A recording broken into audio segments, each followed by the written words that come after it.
आप सबको जय माता दी। अहोई अष्टमी व्रत की हार्दिक शुभकामनाएं। माता रानी सबके बच्चों को स्वस्थ रखे, सबकी गोद भरे, किसी की गोद सुनी ना रहे। जय माता दी, जय होई माता की। आप सबको जय माता दी। होई अष्टमी व्रत की कथा तिलोर जो। जय माता की। एक साहूकार था जिसके साथ बेटे और बहुएं थे। एक बेटी थी। कार्तिक के महीने में दिवाली से पहले अष्टमी को अपने मकान की लिपाई पुताई करने के लिए सातों बहुएं अपने इकलौती नंद के साथ जंगल में जाकर खदान में मिट्टी खोद रही थी। वहां पर श्याम की माती मिट्टी खोदते समय नंद के हाथ से कुदाली श्याम के बच्चे को लग गई और वह तुरंत मर गया। इससे श्याम माता बहुत नाराज हो गई और बोली, मैं तेरी कोख बांधूंगा। नंद अपनी सातों भाभियों से बोली कि तुम में से कोई अपनी कोख बंधवा लो। तो छह भाभियों ने अपनी कोख बंधवाने से इनकार कर दिया, परंतु छोटी भाभी सोचने लगी कि यदि मैंने अपनी कोख नहीं बनवाई तो सासू नाराज होगी। यह सोचकर नंद के बदले में छोटी भाभी ने अपनी कोख बनवा ली। इसके बाद छोटी बहू के जो बच्चा होता है 7 दिन का होकर मर जाता है। एक दिन उसने पंडित को बुला पूछा कि मेरी संतान 7वें दिन मर जाती है, इसके लिए मैं क्या करूं? पंडित ने कहा, तुम सुरही गैया की सेवा करो। सुरही गाय श्याम माता की सहेली है, वह तेरी कोख खुलवा देगी, तभी तेरा बच्चा जिएगा। अब वह बहुत जल्दी उठकर चुपचाप सुरही गाय के नीचे साफ सफाई करने लगी। गाय एक पैर से लंग रही थी। गौ माता बोली कि तू हर रोज उठकर कौन है जो मेरी सेवा कर रहा है, मैं आज देखूंगी। गौ माता सुबह सवेरे उठी तो क्या देखती है कि साहूकार के बेटे की बहू उसके नीचे साफ सफाई कर रही है।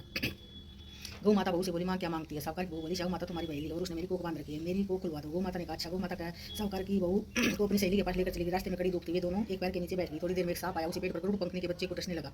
साहूकार की बहू ने सांप डाल के नीचे दबा दिया और बच्चे को बचा लिया। थोड़ी देर में गरुड़ पंखनी आई तो देखकर साहूकार की बहू को चोट मारने लगी। साहूकार की बहू ने कहा, मैंने तेरे बच्चे को नहीं मारा, बल्कि सांप तेरे बच्चे को मारने आया था, मैंने तो उसे बचाया है। यह सुनकर गरुड़ पंखनी बोली, मांग तो क्या मांगती है? वह बोली, सात समुद्र पार श्याम माता है, हमें तुम उसके पास पहुंचा दे। गरुड़ पंखनी ने दोनों को अपनी पीठ पर बैठाकर श्याम माता के पास पहुंचा दिया। श्याम माता उनको देखकर बोली कि आ बहन, बहुत दिनों के बाद आई है। बातें करते समय श्याम माता के ने बीच में कहा कि बहन मेरे सिर में जुएं पड़ गई है। सूर्य के कहने पर साहूकार की बहू ने उसके सिर की सारी जुएं निकाल दी। इस पर श्याम माता ने प्रसन्न होकर कहा, तूने मेरे सिर में बहुत सलाई फेरी है, इसलिए तेरे 7 बेटे और 7 बहुएं होंगे। बोली, मेरे तो एक भी बेटा नहीं है, 7 बेटे कहाँ से आएंगे? श्याम माता बोली, वचन दिया, वचन से फिर तो धोबी की कुंड में कंकड़ी हूँ। साहूकार की बहू बोली, मेरी कोख तो तुम्हारे पास पड़ी है। यह सुनकर श्याम माता बोली कि तुमने तो मुझे ठग लिया, मैं तेरी कोख खोलती तो नहीं थी, पर अब खोलनी पड़ेगी। जा, तेरे घर में तुझे 7 बेटे और 7 बहुएं मिलेंगे, तू जाकर 7 उदापन करियो, 7 वही बनाकर 7 कढ़ाई करियो। वह लौट कर घर आई तो देखा कि 7 बेटे 7 बहुएं बैठी। उसने 7 वही बनाई, 7 उदापन किए, 7 कढ़ाई करी,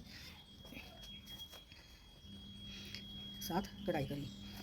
उदापन के समय जेठानी आपस में कहने लगी, जल्दी जल्दी धो पूछ लो, कई छोटी को बच्चों की याद ना आ जाए और वह रोने लगे। थोड़ी देर में उन्होंने अपने बच्चों से कहा कि अपनी चाची के घर जाकर देखा हो कि आज वह अभी तक रोई क्यों नहीं है। बच्चों ने आकर कहा कि चाची तो वही बना रही है, खूब उदापन हो रहा है। यह सुनते जेठानियाँ दौड़ी दौड़ी आई और आकर कहने लगी कि तूने कोख कैसे खुलवाई? उसने कहा, तुमने तो कोई कोख बंधवाई नहीं थी, सो मैंने कोख बंधवा ली थी, पर तो श्याम माता ने दया करके मेरी कोख खोल दी है। श्याम माता जैसे साहूकार के बेटे की बहू की कोख खोली, वैसे हमारी और सब परिवार की बहू की कोख खोलती जाना। कहते सुनते उकारा बढ़ते की इसकी विनायक की कहानी।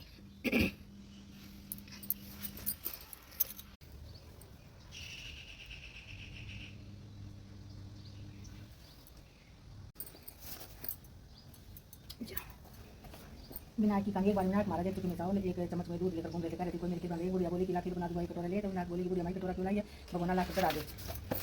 बुढ़िया माई बोली, कितने बड़े भगवान का क्या करेगा, कटोरा ही बहुत है। विनायक जी ने कहा, तू चढ़ा कर। बुढ़िया माई ने भगवान चढ़ा दिया और चढ़ाते हुए दूध से भर। फिर विनायक जी ने कहा, मैं वारा कराता हूँ, खीर बनाकर रखियो। खीर बनाकर तैयार हो गई, परंतु विनायक जी महाराज नहीं आए। तो बुढ़िया माई का मन लग जाएगा और दरवाजा बंद करके खीर खाने लगी और बोली कि विनायक जी महाराज बोल और खीर खाने लगी। इतने में विनायक जी आए और बोले कि बुढ़िया माई खीर बना ली। बुढ़िया बोली, हाँ आकर जीन लो। विनायक जी ने, मैंने तो जीन लिया, जब तू जीने लगी तभी मैंने भोग लगा लिया था। बुढ़िया माई बोली, तुमने तो मेरा पर्दा हटा दिया, परंतु किसी को और को मत बताना। तो विनायक जी महाराज ने खूब धन दौलत दिया है। विनायक जी महाराज जैसा बुढ़िया माई को दिया वैसा सबको देना। कहते सुनते पुकारा बढ़ते को देना। बोल विनायक जी महाराज की जय हो। जय हो माता की।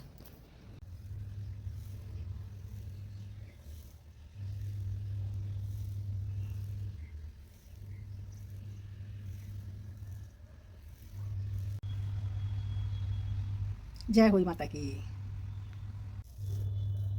जय माता।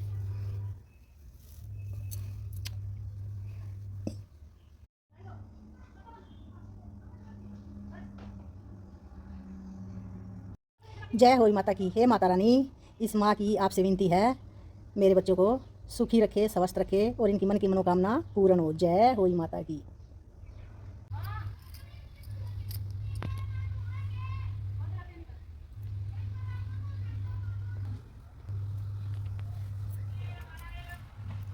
जय हो माता की।